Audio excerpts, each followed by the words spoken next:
Upon Queen Elizabeth II's death, her oldest son became King Charles III.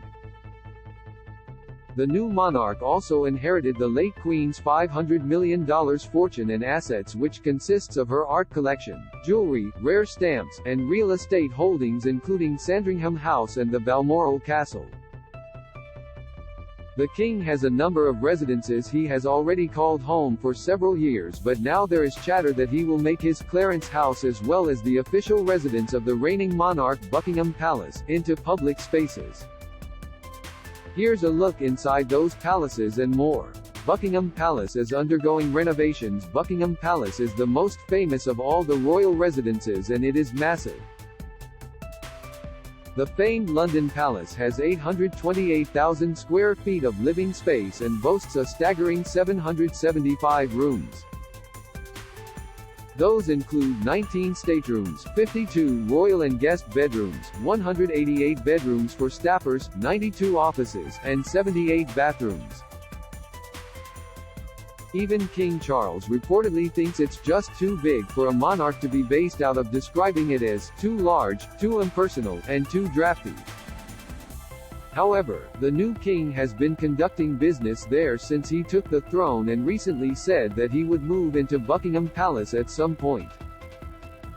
But not everyone buys that he would make it his primary residence, considering that he's never been fond of the place he calls the Big House.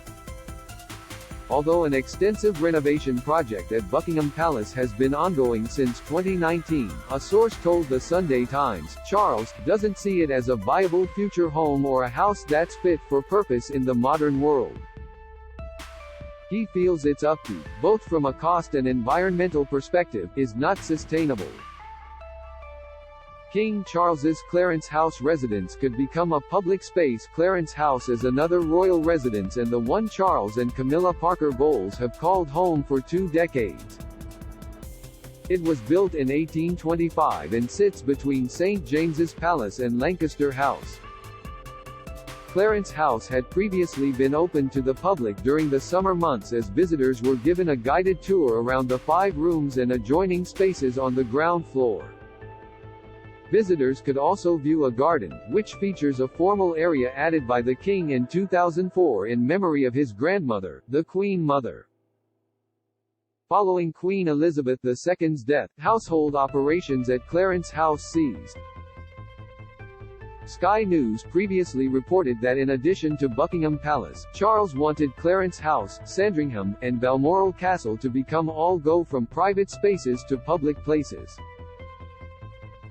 Rodents and asbestos are a few reasons some royals dislike Buckingham Palace. Charles's Highgrove House now technically belongs to Prince William. Another abode that had been part of Charles's real estate portfolio is the King's beloved Highgrove House in Gloucestershire, England.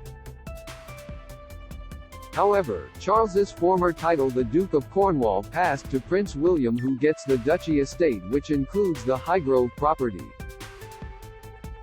The estate is comprised of 350 acres and the property's Georgian mansion is 3 stories with 9 bedrooms and 6 bathrooms. It's also one of the royal residences that has a panic room. Another one of King Charles's palaces is Birkhall, which is located on the Balmoral estate in Aberdeenshire, Scotland. The 18th-century mansion is situated on 53,000 acres next to the River Muick.